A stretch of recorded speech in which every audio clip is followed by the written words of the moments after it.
Good evening, Mr. Chairman. My name is Zach Wahls. I'm a sixth-generation Iowan and an engineering student at the University of Iowa, and I was raised by two women.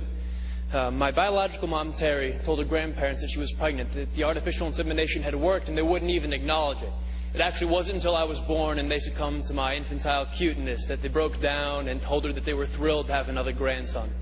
Unfortunately, neither of them lived to see her marry her partner, Jackie, of 15 years when they wed in 2009. My younger sister and only sibling was born in 1994. We actually have the same anonymous donor, so we're full siblings, which is really cool for me. And I guess the point is that our family really isn't so different from any other Iowa family.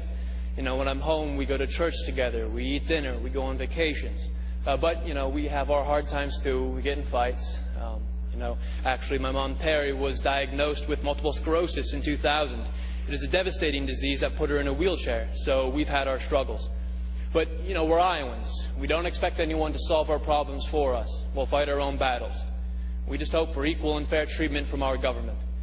Being a student at the University of Iowa, the topic of same-sex marriage comes up quite frequently in classroom discussions. And the question always comes down to, well, can gays even raise kids?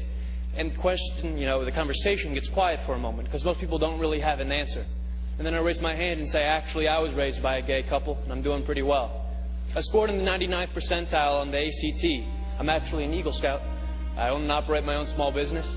If I was your son, Mr. Chairman, I believe I'd make you very proud. I'm not really so different from any of your children. My family really isn't so different from yours. After all, your family doesn't derive its sense of worth from being told by the state, you're married, congratulations. No.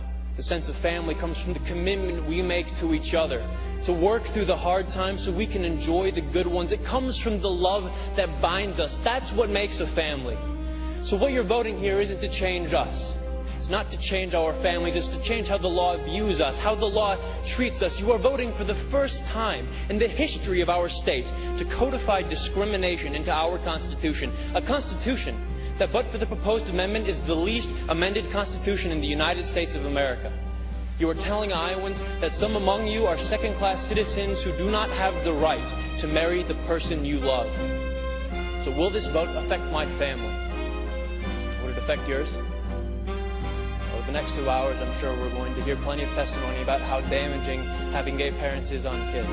But in my 19 years, not once have I ever been confronted by an individual who realized independently that I was raised by a gay couple. And you know why?